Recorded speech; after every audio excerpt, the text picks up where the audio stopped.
Hello everyone and welcome to another edition of Inside Guns with your host, me, the Yankee Marshal.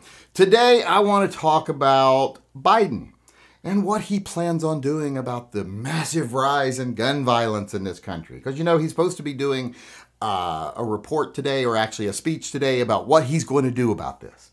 Going to make a big announcement. Well, one of the things he's going to do has already leaked out. You know, his people have been spreading information around. And one of the things he plans to do is, of course, put more cops on the street, because more cops is how we solve this. You know, I don't want to ever hear from anyone how the Democrats and Republicans are so different, and the Republicans are about ruling with an iron fist, and the Democrats are about freedom and everybody voting and everybody having a say. No, they're all the fucking same. They deal with every problem the same way. Now, I know Biden's trying to do some other things, like, you know, redefine what a receiver is, you know, go after all these other things, you know, like ghost guns. Like, oh, we got to do something about ghost guns that are not used in crimes. So how are you solving the problem if the problem doesn't exist? If you're wanting to solve gun crimes and they're not using ghost guns in gun crimes, why are you dealing with ghost guns? That's not going to solve the problem. But that's how they deal with everything. They don't try to solve the problem. If they solved the problem, well, then you wouldn't be scared. You wouldn't willingly surrender freedoms. If they didn't demonize guns, you wouldn't be like, oh, get these guns, take them, we're better off without them. No, you're better off with them. The founding fathers knew that. That's the only way to prevent tyranny. But they don't want to solve problems, like I was saying. They want to exploit problems, like this rise in gun violence since the pandemic has been in effect. Well, one, that was expected. It's explainable. It's nothing to panic about. If they were being honest with people, they'd be like, this is something that we knew was going to happen. People spent a year and a half cooped up together. A lot of domestic issues, a lot of mental health issues. There's a lot of gang problems going on out there right now. So this is something we already knew was going to happen. It's nothing unexplainable. And even the rise we're seeing right now, you know, I love this. They're like, oh, we're seeing an average rise of 30% in some areas. Well, that's some areas. That's not everywhere. And plus, statistical blips happen. If you look at violent crime since the 80s, it's been, you know, and there's some blips. I think one was like in 2006, and then there's going to be one in 2020. And there's always extenuating circumstances that cause those. It's not a reason to adjust our entire system, and it's not a reason to put more jackbooted thugs on the street to control the population, because that's how they're planning on dealing with the rise in gun crime, gun violence, gun deaths. And I saw one figure, it was weird, because it was like, oh, homicides are up almost 30% in some areas, and gun homicides are up 8%. Well, if the gun homicide rate isn't keeping up with the regular homicide rate, well, then it looks like guns is not the problem. So I don't understand that whole thing together, but that's a different subject. What I want to talk about is how Biden is just wanting to continue building this private army on our streets, and how so many people are willing to let him do it, especially people on the right. I've seen people on the right applauding the fact, more police, yeah, more police, when they were doing the announcements and stuff yesterday on the news. Some of the Republican constituents on there and talking heads. We don't need more police. Police don't stop crimes. Police arrest people after they commit crimes. And sometimes police commit crimes. So we don't need more of them. When was the last time you were saved by a policeman? Period. Hell, one of the last mass murders happened right across the street from the sheriff's department. And by the time they got there, it was all over. All they had to do was walk across the street. And still didn't save a single person. By the time they got there, it was all over with, and the shooter had taken their life. The killer had killed himself. So this whole notion that more police will solve the problem, that's ridiculous. All they're doing, like I said, is exploiting this predictable little blip to put more police on the streets that will enforce the status quo, that will enforce the rules of the elite, the ones that pay their salaries and hire them. They are private standing armies. We've been seeing this happening for decades now, where state and federal governments are stepping in with law enforcement and saying, hey, we'll provide you all this equipment and all this training, especially federal government, and all this training so that we can indoctrinate you to our cause and then get you hooked on that federal money flowing in and those federal toys flowing in. And then indoctrinate you with it's you against the people, because the people one day are going to rise up against us and you're going to have to hold them down. So it's your job to hold them down. That's what they want more of. Biden included.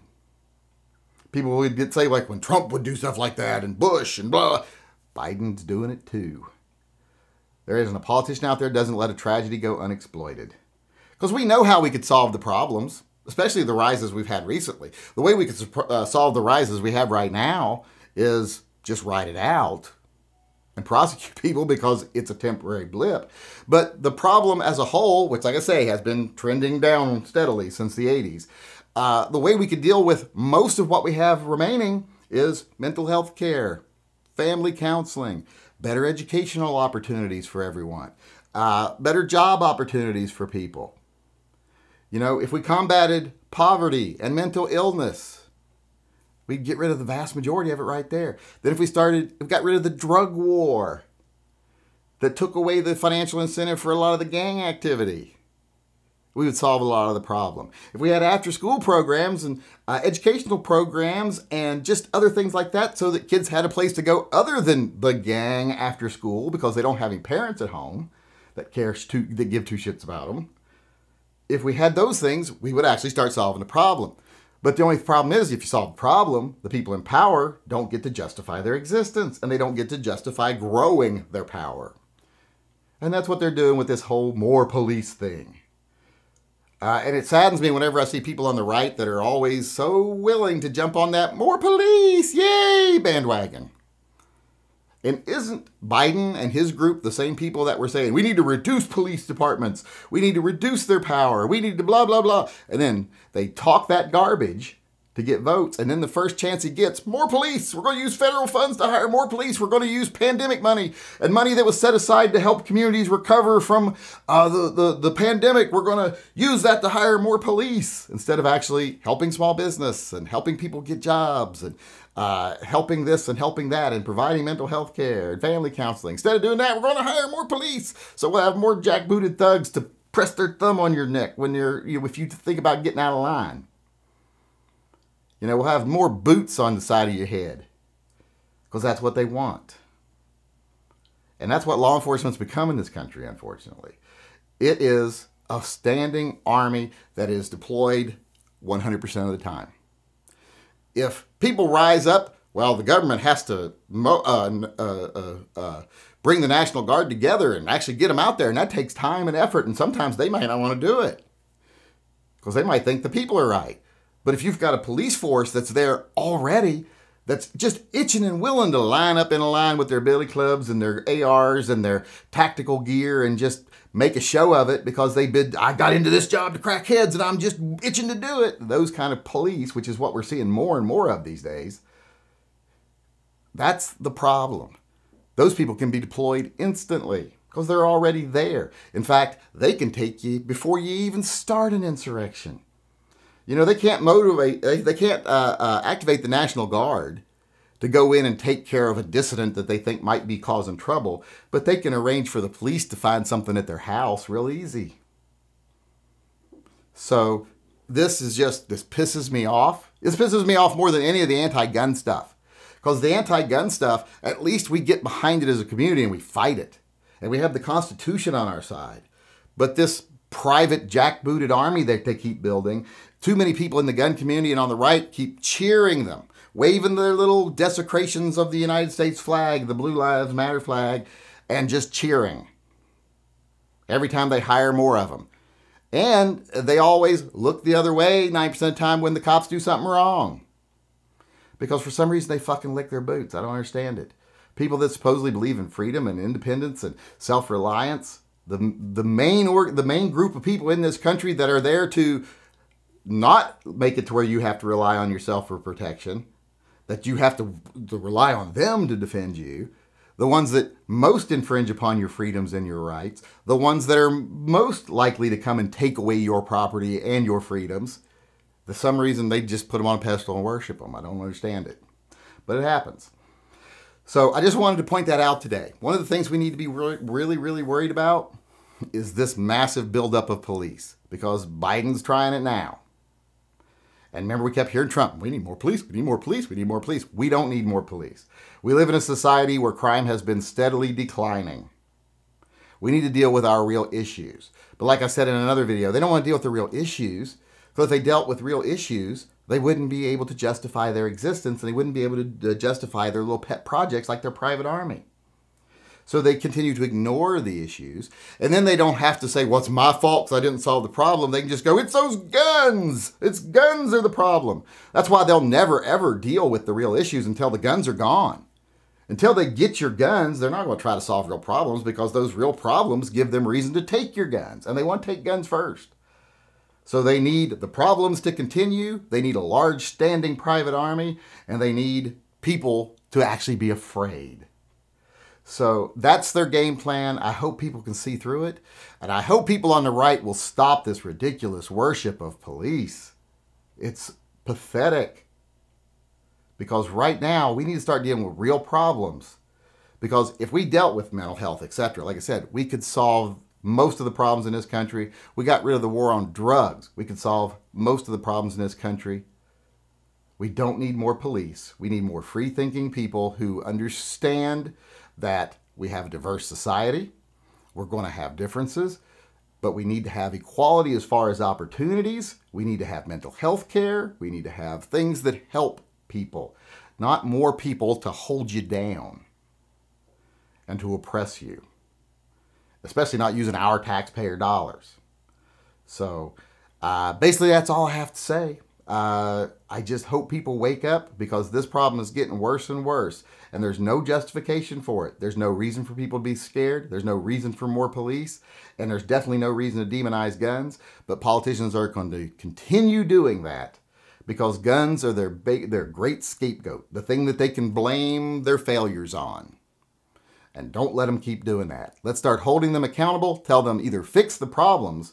We're going to keep our guns. That's off the table. So either fix the problems or we'll get rid of you and find somebody that will. All right, everybody, it's time to move on to my favorite part of the show. And I think everyone knows what that is. It is gun talk. And today I want to continue on something I spoke about the other day in one of my videos. In that video, I talked about how I had added a gas pedal to my SIG P320, my PIG 320 as I like to call it. And how I loved it, and it's awesome, and how it's so easy to put on there because you just replace the takedown pin with it. And a lot of people in the comment section and through emails after that said, well, how do you do that? Is that easy? And I'm like, well, I thought everybody would know how to do that. It's very easy. But then I realized a lot of people never do that. They never take their gun completely apart.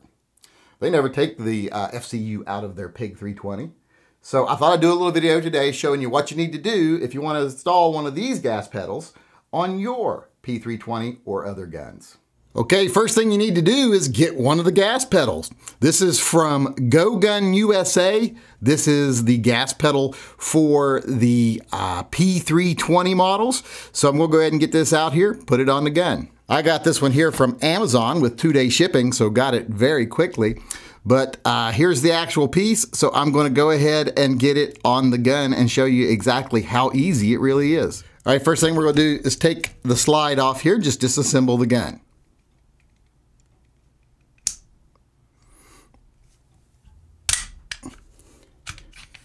Now you won't need the slide for anything, so we can just put that to the side. Okay, now all you gotta do is take out the slide release. Just wiggle on it till it comes out there. Comes out pretty easy.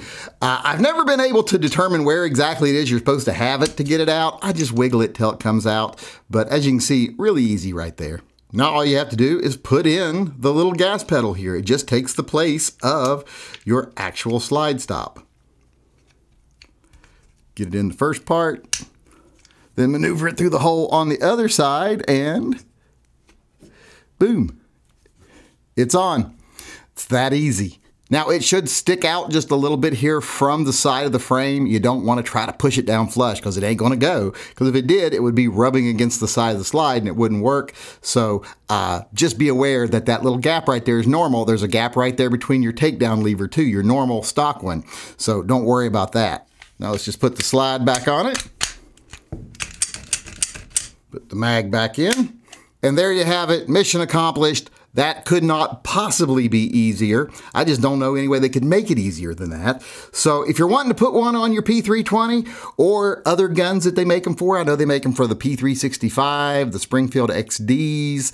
I know there's some that go on like the mounts that you put on competition guns. So there's some for different models, but right now we're dealing with the P320 here.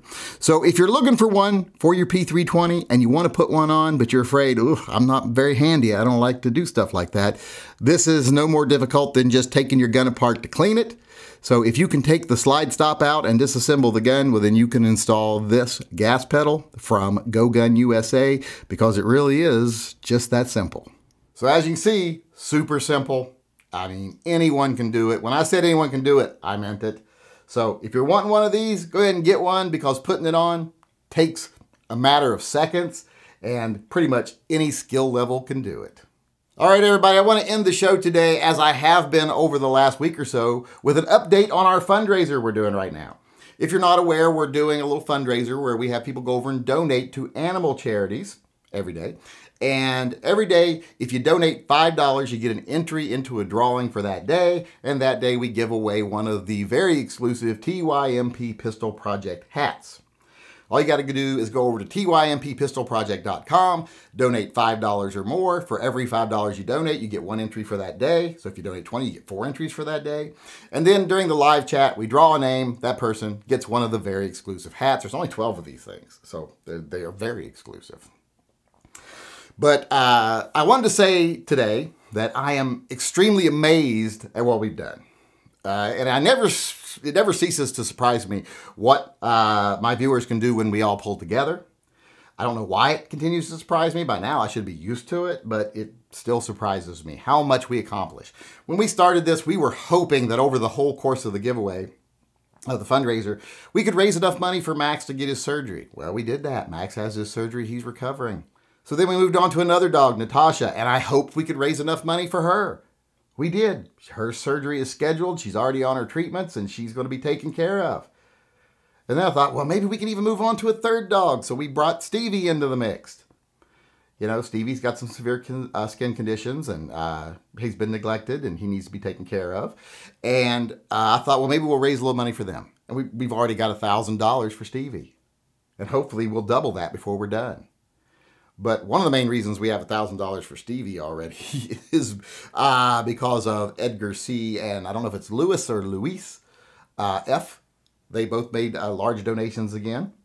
So we're well on our way to making a good bit of money for Stevie too. And like I say, it just amazes me how much we hoped for that one little thing. And now we're into our third thing and fairly successful into that one already because my viewers pulled together.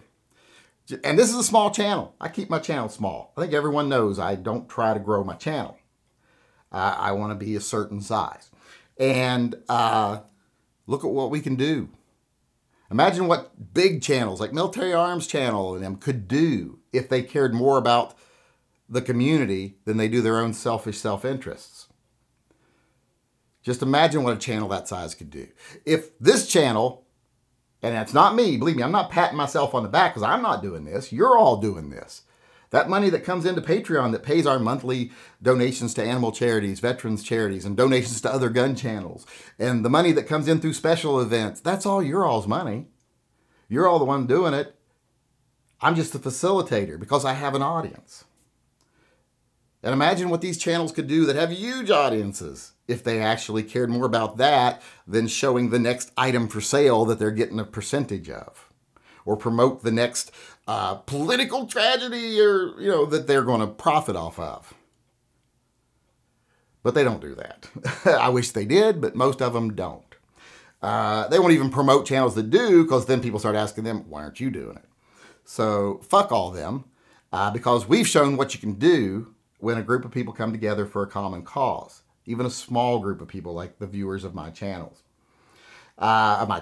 So I just wanted to say thank you to everyone that's participated because, like I said, you've made this successful once again beyond my wildest dreams, which, like I said, I don't know why I keep being surprised by that, but I do.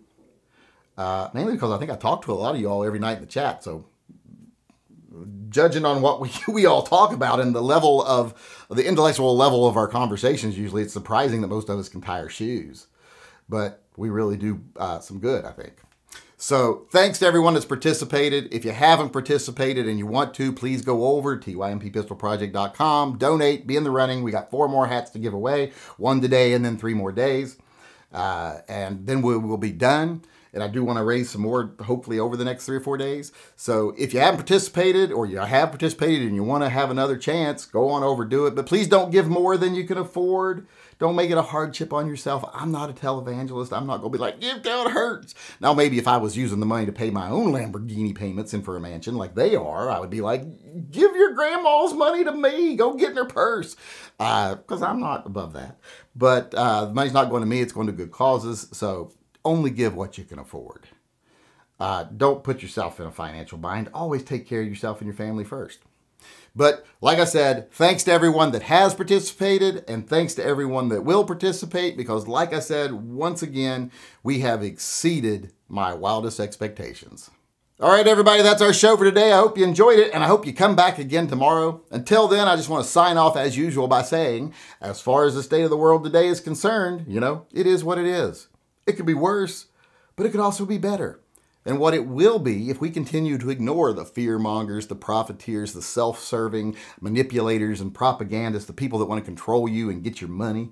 If we ignore those people, keep them in their place, and continue to do what's right for the Second Amendment, what things will be in this country in the very near future for those of us that believe in the Second Amendment and freedom is better.